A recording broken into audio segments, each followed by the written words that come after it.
Here we go, folks. We're back with another post-match pint after Celtic beat Hamilton 4-1. We're 7 points clear at the top of the table. I'm joined by Declan and Ryan. We're on the roof at Malone's as usual. If you're in the area, pop in. Great place to watch the game. How good is this boozer? Oh, amazing. And the macaroni is to die for, by the way. There you go. Macaroni, beer, football. What more do you want? Boys, today made heavy work of it. I thought the first 60, 70 minutes on that pitch. Have you ever seen us play well in that pitch? No. I remember a game in November 2018, I think, and we played really well there, but you know, when it's raining and it's heavy, it's very dry, and it just doesn't seem to suit our style of football. I know we had a good performance in at Kilmarnock, but these pitches are just, I've said from the start, they shouldn't be in the SPFL. If you can't have a grass part, I don't think you should be anywhere near the league. Aye, absolutely. They just seem to inhabit us, Ryan, and we wanted, after Wednesday night with the first half, I thought we were absolutely brilliant the first half of Wednesday night up at Perth. Wanted that same intensity, that same attacking intent for minute one, but it didn't really quite happen in the first half at all. No, it didn't, and these pitches aren't conducive to good football. They're not conducive to attractive, free-flowing football. It tends to stifle the game, and it's very narrow there. So when we're trying to play with a bit of width and that kind of 3-5-2 with the wing-backs, it just didn't allow for us to create that width, and I think they kind of stifled it because we were chucking a lot of balls kind of high into the area, and that big Gogic just dealt with every one of them with that big bandage in his head. So Terry Butcher. It was his own player that gave him it to. Aye, it was. Boy McGowan at right back. But they stifled a lot of what we tried to do in the first half, which, let's be honest, wasn't as good as how we started up in Perth on Wednesday. No. And I think that everybody was crying out for us to start with that same intensity, that same vigour, that same zip, but we just didn't have it today. And it maybe is that subconscious element of going on to that plastic park again. It maybe is that we don't go well to Hamilton, we don't travel well to Hamilton really. Usually, aye. And that tends to be kind of par for the course with that game, but it did come on again. Aye, we got there eventually, Declan. I thought we were going to go back to 4-2-3-1 today because of the centre half situation. But we've seen Stephen Welsh come in, play at centre half. We kept with the 3-5-2. How do you think Welsh done, and how do you think that set up today? Obviously it worked brilliantly in the first half on Wednesday night, but I think today the pitch at Hamilton's really narrow, and we struggled with a lack of width at times in the first half. I thought Taylor was bringing the ball up, but there was nothing in between him and Griffiths and Edouard. I think 3-5-2 is a good formation. It works depending on your park. You know, at Celtic Park you can really open teams up. When you're in a narrow surface like that, I thought Welsh had a really good game, by the way. I thought he get Jullien and Ayer out of jail a few times as well. Some really good defensive blocks. 3-5-2 does work, but you need width, and I like Greg Taylor. I think he's a good left back. He should probably be our first choice left back from what I've watched, but in a 3-5-2 he just doesn't seem to work. He did not try and beat his man today, and it was shown all the time. He was either going inside or going backwards. You saw the difference when Johnny Hayes came on, and that maybe says something about that formation by Greg Taylor wing back. Aye, Ryan, I can't believe the difference today in Greg Taylor. See on Wednesday night, again, for minute one, he was going at the full back, he was getting by him, he was putting crosses in. I think he even had a couple of shots at goal. Totally different today. Just he didn't want to take his man on. He played far too many safe balls, back into Ayer, back into McGregor. It's strange, the difference between two games. It is. It's night and day, because when we watched him up in Perth on Wednesday, like every single time he got the ball, he was looking to go by his man, and he was looking to create something, and he did really well to link up with Edouard on Wednesday night. Really well. There was a couple of times where he linked up superbly and then got the ball into the box that we just didn't finish. And today it was just the other side of the coin. He just didn't have that urge to go by the man. But then again, if you look at the other side of the park and the amount of times James Forrest went back with the ball, was that something tactically we were set up that he wasn't going to go by the man on the outside, and we weren't looking to go by the man on the outside? I don't know. The first 10 minutes I thought, go on, wee man, go by him, take your man. And when it didn't happen, I thought there must be something more to it than just Greg Taylor's decided he's not going by his man today. But it would have been nice to see, because with that width with the wing backs, it would be nice to see them taking their man on and getting a ball into the box. He did that a couple of times, got the ball into the box just by taking a return ball, whether it was Callum McGregor or Edouard that put the ball back out to him. But just no as convincing an attacking performance today for Greg Taylor. It was strange. I was hoping he would kick on much like Wednesday, but early on in the game, Ocampo I thought gave Jullien and I absolutely. Christopher Jullien's an exceptional defender at times, and he scored some really, really important goals for us this season. Today is a case of one of them, and obviously Lazio, etc. But when a big, powerful striker seems to go up against him, it just doesn't fancy it. We saw that with Lyndon Dykes at Livingston, and we've saw it other times that it just seems to. Yeah, there was an extent. I mean, I know everybody will say cup final, obviously he scores a winner, Jullien, etc. But the amount of chances Morelos was gifted at Celtic Park was unbelievable for him to obviously scuff his lines, but at times when there's a big striker up against Jullien, it just doesn't seem to fancy the battle. Aye, it looked a bit like that today, Ryan. I thought Ocampo, especially with Ayer as well, he dropped onto Ayer quite a lot, and Ayer just couldn't seem to deal with him. I mean, we were right at the side of the park. He's a big boy. He is a big boy, Ocampo, but we just seem to struggle with that type of physical threat, and then he gets the goal.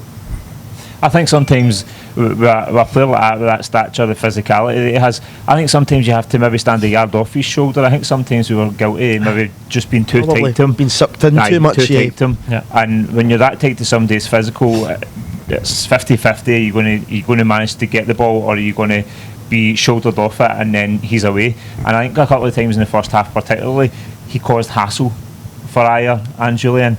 And in the first half we were a bit susceptible defensively again, and that free header that he gets in the box, well, again we can't deal with corners. It just seems to be defensively since the turn after the winter break, it seems to be that when there's balls going into our box, we're not getting our head on it, and we've got 12 foot 10 well, you could go further back, because the winner in the Rangers game was from a corner. So defending set pieces, something I think we need to look at. That's probably 3 points from Hamilton's goal. It's Jullien losing his man, it's getting beat at your near post, and it's maybe Fraser Foster not coming off his line. It's maybe 3 big points you could say there, because you've got a big commanding goalkeeper there who probably at that point in time shouldn't be beat. He's near post, if he's got one weakness, it's coming for the ball. Of course it is. There are 3 there though, right? If you look at the height of them, if you look at Foster, Ayer and Jullien, is there a taller 3 there at the back? Probably not. No.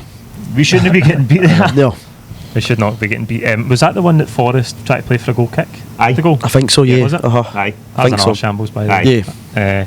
Anyway, the sending off, obviously, when Hamilton get the goal, you think, right, that's good now, we'll start playing. Yep. Long ball over the top, I don't know if it was Jullien. It was Julien's day, yeah. Griffiths looks like he's in and he's fouled, last man. There didn't look to be too many protests. No, I don't think so. It was a clear sending off to me. I mean, you can't pull a guy down when he's through and goal. His last man, he had to go for that. And I think that maybe probably got us that wee break in the game that we were maybe needing, because after conceding, we just...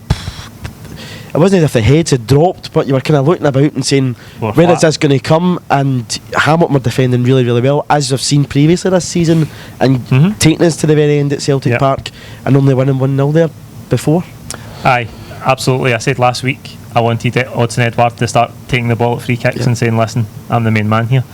And there was a minute today where I thought Griffiths was saying, I'm going to hit this, because it's close in. We know Griffiths likes to go for power for that range, but Ryan, Odsonne Edouard, I said to you with the 8 years like it's maybe a wee bit close for Edouard to get up and down. Griffiths should hit this, right? So a wee bit close for him to get up and down, right? But big man proved you wrong, right? Absolutely proved you wrong.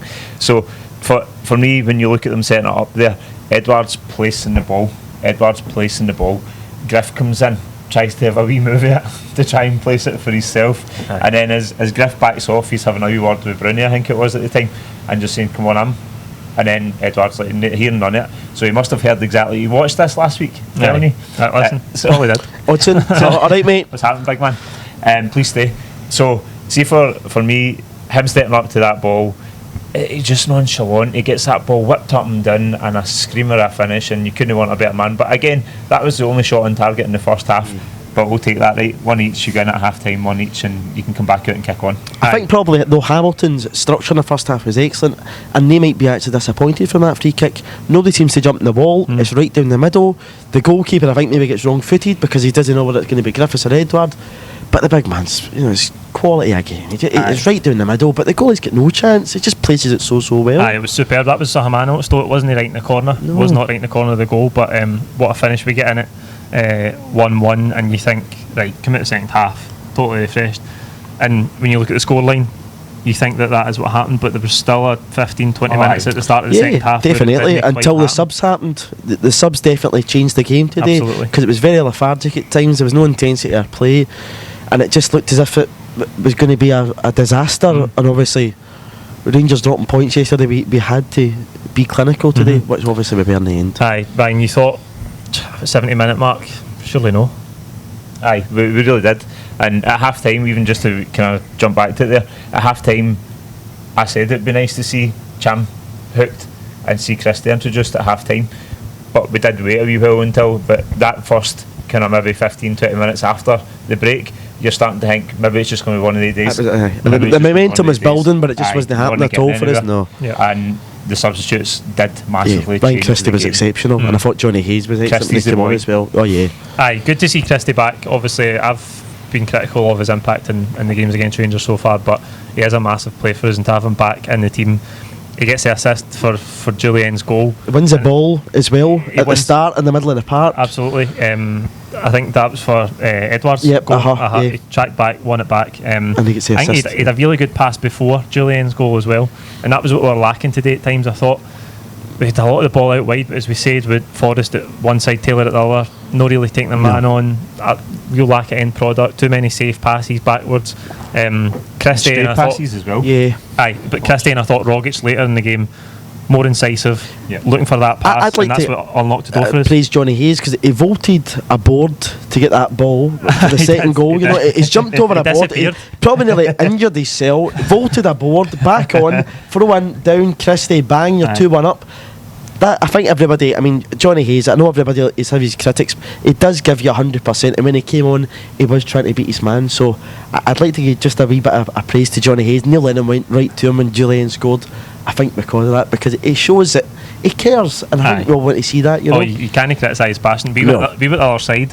I thought he was in his break. No, I was like, I said to my old man, I said, he's a way over that. I thought he'll injure himself here, but fair play to him, and I think he deserved his cuddle for Lenny because he did. Johnny Hayes' biggest fan in the middle here, right? Yeah. But come back to Rogic and Christie, right? The two of them, the difference that they made to the game of the day was that Hamilton in the kind of final third for us, Hamilton were really good at closing the ball down. They were really good at getting in between, intercepting passes. When Christie and Rogic come on, they just have this calmness and coolness when they're under pressure.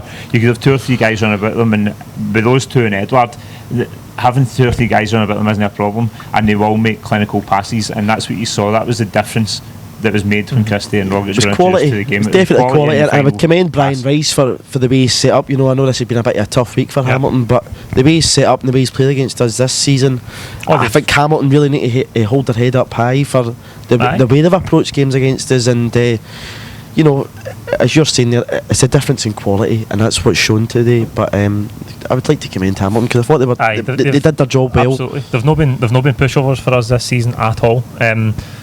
Tom Rogic, brilliant. Obviously, we touched on Christie's goal and Jullien's goal, and for winning the ball back for the start of Edouard's second goal. Tom Rogic, in and out of the team, can he seem to get any run of games?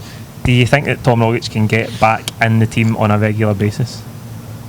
Maybe through injury, but at this point in time, obviously Brown's just undroppable. Christie, after that's shown, will need to probably go on Wednesday.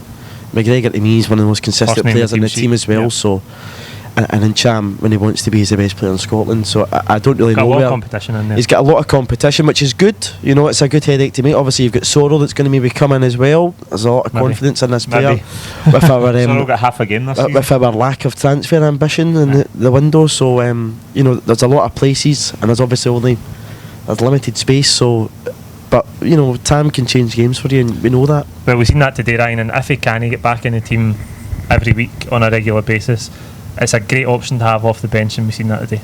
A massive option. Again, just coming back to that, the ability to move the ball well, the ability to make that final pass, that cutting pass that we feel to when we haven't got somebody in there who's technically as good as what these boys are, or are really good kind of going forward in the final third. And to have somebody like him to bring on your 70 minutes, 75 minutes can turn the tide in a game, and he showed that today. Definitely. We go to Fir Park on Wednesday, the next away game. Motherwell have done well this Yeah, they've season. been That's excellent. a They tough deserve game to be for where us, they are as well. You know, they got a really good result up at Pittodrie. Stevie's did a good job there. They could beat yesterday. I think Livingston beat them yesterday, so Aye. maybe gives us a wee bit of confidence. But again, it's a difficult venue.